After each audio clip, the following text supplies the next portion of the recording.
Assalamualaikum warahmatullahi wabarakatuh. Ayah bunda dimanapun kita berada, pada kesempatan kali ini Insan Tama Rangkas Bitung akan kita berbincang-bincang seputar adanya musim pancaroba agar kondisi kita, ayah bunda dan anda tercinta supaya sehat selalu di segmen kali ini rubrik Tanya Pakar.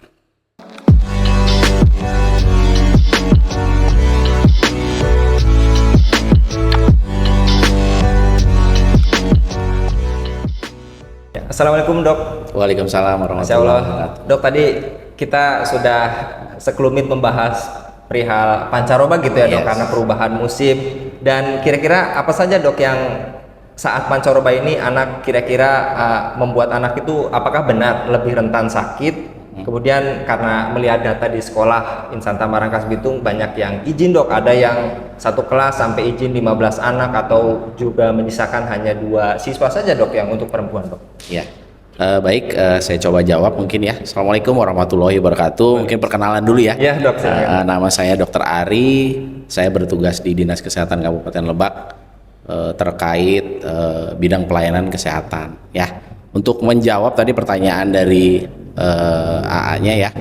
Jadi memang betul pada saat pancaroba memang terjadi ada beberapa mungkin perubahan cuaca ekstrim ya, khususnya mungkin perubahan suhu yang mana dari hujan dingin menuju ke panas itu mempengaruhi dari suhu tubuh anak-anak tersebut. Nah, ini rentan sekali terhadap anak-anak usia sekolah, terutama yang mungkin nutrisi asupannya kurang ya, vitaminnya juga kurang, sehingga kondisi atau daya tahan tubuhnya si anak tersebut rentan terkena penyakit ya, khususnya memang kalau yang untuk pancaroba ini virus ya, viral infection, terutama pada saat misalnya perubahan cuaca ekstrim tadi.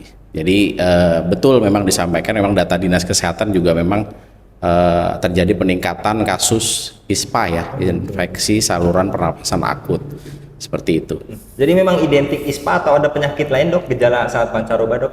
Biasanya sih memang yang tersering itu ISPA ya, karena virus itu memang terjadi proses penularannya itu melalui saluran nafas. Nah itu nanti bisa ada tambahannya, misalnya gangguan pencernaan, misalnya si anak nggak mau makan, nanti diare dan gangguan asupan lainnya. Dan yang tadi dokter sampaikan perihal ada data juga dari Dinas Kesehatan. Betul. Langkah apa dok yang paling efektif dan realistis untuk mencegah tadi penularan penyakit pada anak-anak? Tadi juga dokter sampaikan gitu kan, mulai dari mungkin kebiasaan anak yang sebelum pancaroba dan sekarang pancaroba, serta kebijakan apa dok di sekolah tuh yang khusus mencegah ini dok? Oh iya, baik. Mungkin untuk pertama mungkin langkah-langkah dari individu, mungkin dari orang tua dulu ya. Karena dari rumah itu adalah satu proteksi yang paling penting. Jadi utamanya biasanya si anak itu untuk sarapan pagi, karena penting sekali untuk sarapan pagi untuk memulai hari yang seharian ya, karena di Insan Tama kan sampai jam 4 sore ya gitu. Jadi memang yang pertama adalah sarapan, yang mana di situ juga mungkin ada berbagai nutrisi bagiannya, jadi harus seimbang ya, karbohidratnya, serat sayurannya, protein, dan mungkin vitamin dari buah-buahan. Lalu yang kedua mungkin aktivitas fisik. Gitu. Jadi anak-anak ini biasanya dibiasakan untuk beraktivitas fisik, mungkin di sekolahan sudah ya. Jadi ada olahraga dan lain sebagainya, terlebih lumayan kalau misalnya jalan kaki itu dari pinggir jalan sampai sekolah. Jadi aktivitas fisik pun itu juga perlu. Lalu yang berikutnya adalah terkait barang bawaan si anak ya, mungkin ada beberapa yang ukuran tasnya ya lebih berat daripada dibanding usianya, mungkin yang kelas 1 itu. Nah itu pun juga bisa jadi salah satu edukasi orang tua supaya bisa memilah nih pelajaran atau barang-barang yang tidak perlu dibawa pada saat sekolah. Lalu juga pentingnya mungkin imunisasi ya. Imunisasi, karena anak usia sekolah itu ada beberapa imunisasi wajib sampai dengan umur 12 tahun atau kelas 6. Nah itu untuk dari segi orang tua. Lalu untuk dari segi sekolah, dari guru-guru atau pendidik ya, mungkin kiranya bisa berkesinambungan kolaborasi terkait mungkin ya mengingatkan apakah Ananda sudah sarapan belum, ya, atau menunya seperti apa. Lalu aktivitas fisik juga mungkin kalau misalnya harus aktivitas fisik dilihat juga dari kondisi anak. Kalau memang kurang fit, ya mungkin dialihkan dengan aktivitas yang lainnya. Jadi mungkin untuk di sekolah ya kira-kira sebagai pendamping Ananda di sekolah ya mungkin sebaiknya banyak mengingatkan untuk tidak terlalu banyak aktivitas selama musim pancaroba ini.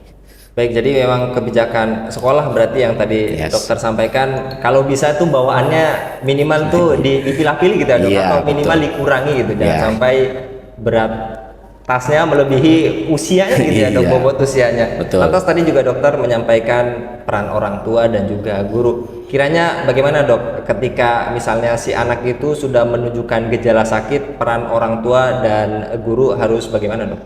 Baik, untuk bila mana anak sudah menimbulkan atau menunjukkan gejala, mungkin yang pertama istirahat ya, yang paling penting istirahat. Jadi pada saat jam sekolah ataupun pada saat hari sekolah, kiranya mungkin waktu istirahatnya lebih dipercepat. Jadi tidurnya lebih awal, mungkin yang biasanya mungkin jam 9, ini jam 8 sudah istirahat karena pagi bangun lagi untuk berangkat ke sekolah. Lalu yang berikutnya mungkin tambahan suplemen, mungkin bisa madu yang gampang ya ditemui, atau vitamin-vitamin lain yang dijual bebas untuk segi orang tua. Nah, dari mungkin dari sekolah mungkin sarannya juga bila mana terlihat ada anak-anak yang kurang fit atau kurang sehat, ya mungkin disarankan untuk kebersihan diri ya, cuci tangan, terus memakai masker atau menutup penutup mulut pada saat batuk atau bersin, karena itu biasanya itu yang dari penularannya dari situ biasanya seperti itu. Jadi lebih preventif dan promotif. Mungkin adapun nanti yang lain-lainnya ya terkait balik lagi ke nutrisi. Jangan lupa biasanya anak kalau sudah kurang fit itu makannya yang menurun, jadinya kurang nafsu makan, mungkin seperti itu. Ya, jadi walaupun tadi mulai ada gejala harus dipaksakan gitu ya dok, untuk tetap makan gitu ya dok. Apalagi beberapa hari ini ke depan itu nanti para siswa itu akan menghadapi ujian dok. Kiranya rekomendasi dok, selain tadi suplemen yang dokter sampaikan, madu, menghadapi pancaroba, kiranya ada tambahan apa lagi dok untuk menghadapi ujian akhir ini dok? Oh baik, terima kasih. Kalau ujian akhir memang preparing ya, perencanaan yang dari awal memang terima kasih kepada tim guru atau pendamping siswa yang sudah memberikan jadwal. Kemarin sudah ada jadwal dan pun sudah ada kisi-kisi ya. Nah, kiranya nanti mungkin anak-anak ini tidak tidak dadakan ya belajarnya kan. Jadi jangan malamnya baru belajar ya, lebih baiknya memang diulang itu setelah selesai ujian atau sebelumnya untuk awal itu. Jadi di perencanaan mungkin jadi untuk pelajaran. Lalu untuk istirahat juga mungkin si anak pada saat ujian mungkin nggak boleh ya main seperti hari-hari biasa, terutama gadget ya, ponsel itu juga mungkin jadi masalah ya untuk pertumbuhan anak, karena si anak pasti akan lebih sering lihat gadgetnya dibanding untuk belajar atau literasi gitu. Jadi mungkin kiat-kiatnya ya memang mungkin diatur tempo belajarnya dan istirahatnya mungkin itu. Kalau vitamin atau nutrisi mungkin tadi sudah saya sampaikan sebelumnya, mungkin bisa diadopsi vitamin-vitamin atau seperti madu yang dijual bebas.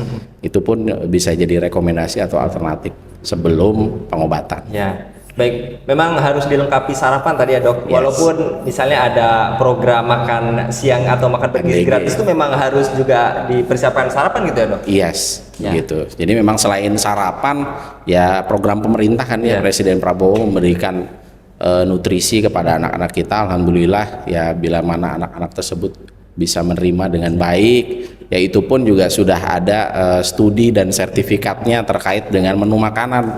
Jadi disesuaikan dengan anak usia tersebut. Jadi dari mulai buah-buahan, karbohidrat, sayur-mayur, itu saya rasa memang sudah sesuai dengan standar dan SOP. Baik, Masya Allah, terima kasih Pak Dr. Ari Purnomo MAR untuk tips kesehatan anak usia sekolah gitu ya dok, termasuk di musim pancaroba dan juga akan menghadapi ujian gitu ya dok. Mungkin terakhir dok, pesan-pesan untuk para orang tua ataupun siswa yang di Insan Tama agar tetap sehat dok. Baik, terima kasih. Mungkin tips untuk menghadapi pancaroba yang pertama sudah saya simpulkan. Yang pertama adalah aktivitas fisik, lalu perbaiki nutrisi atau pertahankan nutrisi dengan minum vitamin, lalu istirahat yang cukup, sehingga nanti bisa menjalani hari dengan baik. Mungkin itu saja. Ya, baik. Terima kasih sekali lagi Pak Dr. Sama-sama. Ari untuk kesempatannya di rubrik Tanya Pakar kali ini.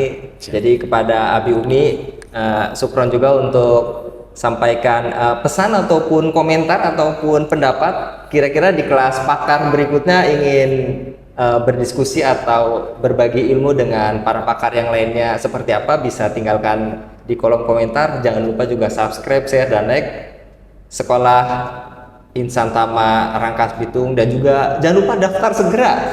Kalau tidak segera nanti kuotanya habis gitu ya dok.